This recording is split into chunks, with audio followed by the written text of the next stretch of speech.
Doctor Sushil Kumar भू वैज्ञानिक हमारे साथ जुड़े हुए।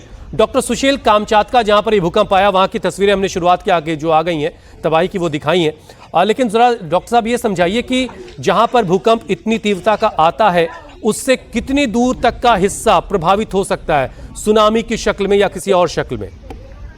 बिल्कुल, उससे बहुत एक्चुअली में डिपेंड करता है साइज। तो इसका 8.8 मैग्नीट्यूड ग्रेट मैग्नीट्यूड आपने पहले ऑलरेडी बताया अभी जी। तो इसका बेसिकली और ये शैलो आया है, तो शैलो आया है 19.3 डेप्थ से आया है।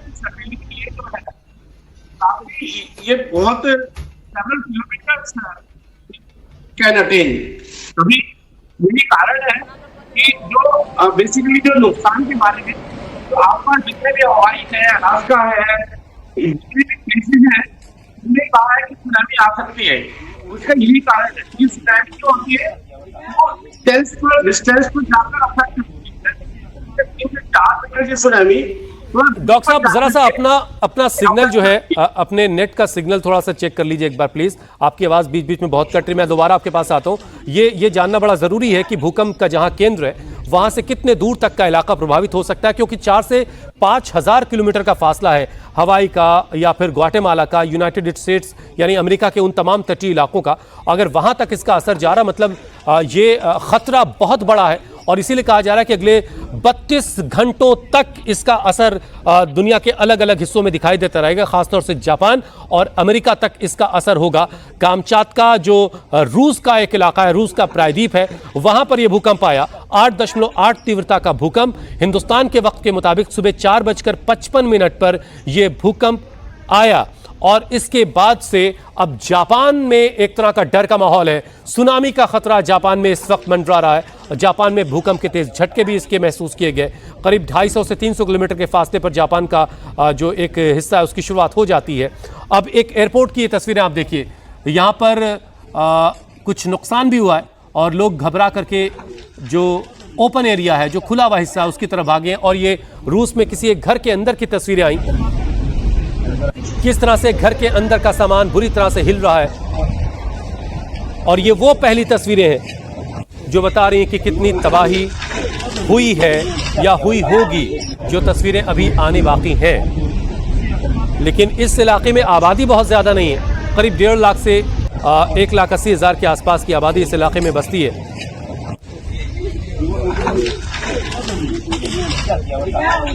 लेकिन 8.8 तीव्रता का भूकंप खतरनाक कैटेगरी में रखा जाता है भू वैज्ञानिकों के जरिए, और इसका असर रूस से लेकर के जापान और अमेरिका तक दिखाई देगा।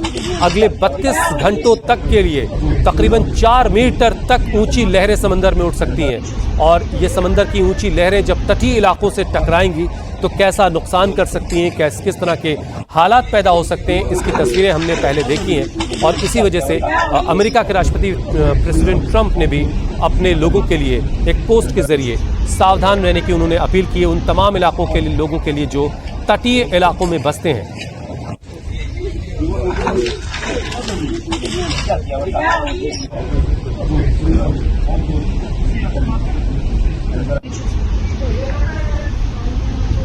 यूएस जियोलॉजिकल सर्वे के मुताबिक उसने इस भूकंप को एक खतरनाक कैटेगरी में रखा है और अगले काफी घंटों तक उन तमाम इलाकों के लिए अलर्ट जारी किया गया, सुनामी का अलर्ट जारी किया गया है।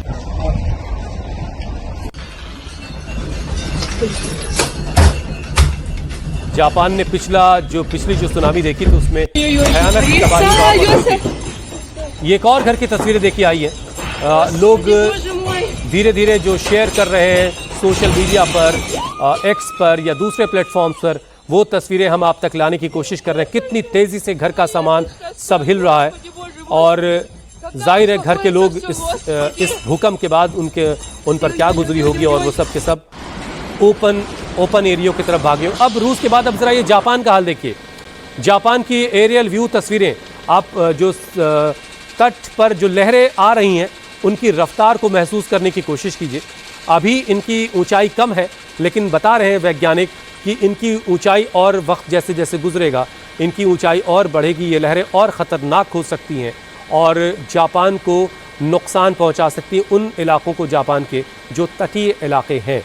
और इसी सुनामी को देखते हुए, इसी सुनामी के खतरे को देखते हुए जो फुकुशिमा न्यूक्लियर पावर प्लांट है उसे बंद किया गया है, एहतियातन बंद किया गया ताकि किसी भी खतरे के अंदेशे से बचा जा सके। अब आप समंदर के किनारे किनारे पूरी आबादी को देखिए, आप ये पूरी आबादी जो है वो खतरे के जद में है।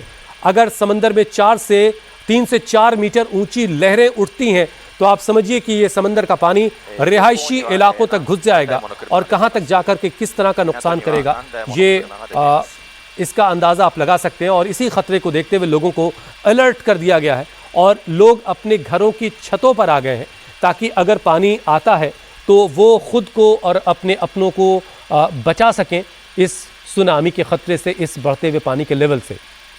आप देखिए तटीय इलाकों में जो ऊंची ऊंची इमारतें आपको दिखाई दे रही हैं, इन तमाम इमारतों को एहतियातन खाली भी करवाया ज़रूर जा रहा होगा पिछले एक्सपीरियंस को देखते हुए। तो जापान में इस वक्त सुनामी को लेकर के अलर्ट है, लोगों से एहतियात बरतने के लिए कहा गया है। तो अमेरिका तक भी इस सुनामी के खतरे को देखते हुए अलर्ट मोड में है।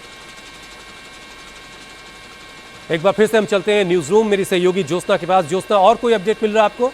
बिल्कुल हुसैन, प्रेसिडेंट डोनाल्ड ट्रंप के ट्वीट की आपने बात की थी, तो डोनाल्ड ट्रंप की तरफ से सुबह सुबह एक ट्वीट किया गया है जिसमें उन्होंने बताया है कि क्योंकि रशिया में भूकंप आया जिसकी तीव्रता 8.8 थी और उसकी वजह से पैसिफिक ओशन और प्रशांत महासागर क्षेत्र में सुनामी की ऊंची ऊंची लहरें उठी हैं। अब उन्हीं लहरों की वार्निंग जो है वो हवाई जो द्वीप है वहाँ पर भी जारी की गई है। इसके अलावा अलास्का जो वेस्टर्न रीजन ऑफ अमेरिका में पड़ता है वहाँ पर भी इस तरह का असर देखने को मिलेगा। इसके अलावा पैसिफिक कोस्ट का रीजन और साथ ही जापान, ये वो सबसे नजदीकी इलाके हैं जहां पर सुनामी की जो ऊंची ऊंची लहरें हैं वो उठ सकती हैं।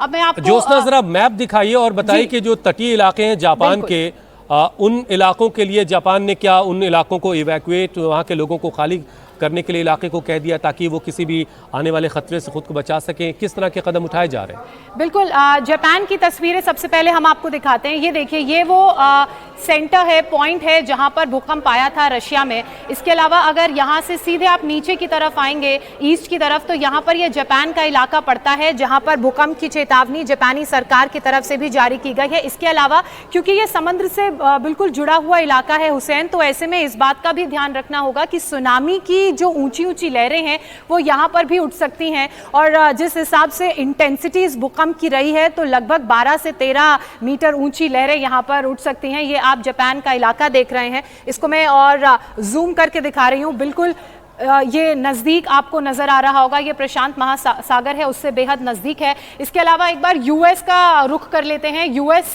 की तरफ से भी एडवाइजरी जारी की गई है, खासकर वो जो पेनिनसुला इलाके हैं उनके लिए। इसके अलावा जो नॉर्थ वेस्ट की तरफ से जो इलाके यूएस के पड़ते हैं वहाँ, जिनमें अलग अलग ग्रुप ऑफ आइलैंड्स भी शामिल हैं हुसैन। इसके अलावा बहुत से ऐसे यूएस के इलाके हैं जो भूकंप प्रोन रीजन में आते हैं, जिसमें सैन डिएगो, कैलिफोर्निया, अलास्का, ये सब शामिल है। ये देखिए यहाँ पर आप देख रहे हैं, ये अलास्का रीजन का इलाका है, वेस्टर्न एल्टूनियस। यहाँ पर भूकंप को लेकर और सुनामी की ऊंची ऊंची लहरों को लेकर अलर्ट जारी किया गया है। इसके अलावा एक ये रीजन आप देख रहे हैं, बिल्कुल मार्क्ड करके ये रीजन दिखाया गया है, ये भी अलास्का में आता है। और ये जो रेड आपको कलर नजर आ रहा है, यहाँ पर वार्निंग जारी की गई है। जहाँ पर रेड है ज्योत्सना, ये यहाँ पे कुछ आबादी भी है, कुछ आइलैंड्स हैं, ये छोटे छोटे आइलैंड्स हैं और ये कोस्टल इलाके हैं। यहाँ पर छोटे छोटे जो बहुत सारे गांव हैं, 300-400 की जो आबादी है वो लोग यहाँ पर रहते हैं।